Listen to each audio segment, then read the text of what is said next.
இன்ஸ்டாகிராமில் யாருன்னு தெரியாத பொண்ணு கூட பேசிகிட்டு இருக்கீங்களா? தயவு செஞ்சு பேசாதீங்க. குமார் அப்படிங்கிற பையன் இன்ஸ்டாவில் புதுசாக ஒரு பொண்ணோட ஐடிக்கு ரெக்வஸ்ட் கொடுத்துருக்கான். அந்த பொண்ணு அதை அக்செப்ட் பண்ணியிருக்கா. அவன் கூட பேச ஆரம்பிக்கிற கொஞ்ச நாள் அந்த பேச்சு நட்பாக மாறுது, நட்பு காதலாக மாறுது. ஒரு நாள் இரவு சரியாக 12 மணிக்கு அந்த பொண்ணுக்கிட்ட இருந்து ஒரு மெசேஜ் வருது. வா, என்னோட வீட்டில் யாருமே இல்லை, நீ வரியா? அவள் லொக்கேஷன் அனுப்புகிறா. அப்படியா? அவனுக்கு இதுதான்டா இத்தனை நாள் காத்துட்டு இருந்தேன்னு தன்னோட பைக்கை எடுத்துக்கிட்டு வேகமாக அவள் அனுப்பின லொக்கேஷனுக்கு போயிட்டுருக்கான்.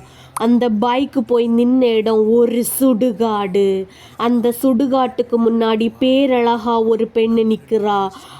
இவன்கிட்ட, குமார், இதுதான் என்னோட வீடு, வா உள்ள போலாம், நம்ம 2 பேரும் சந்தோஷமா இருக்கலாம் அப்படின்னு கூப்பிடுறா. இந்த இடத்துல நீங்க இருந்தா என்ன உள்ள போயிருப்பீங்களா, இல்லை அங்கேருந்து தெரிச்சு ஓடி இருப்பீங்களா? மறக்காம கமெண்ட்ல சொல்லுங்க. நம்ம சேனலை ஃபாலோ பண்ணி வச்சுக்கோங்க.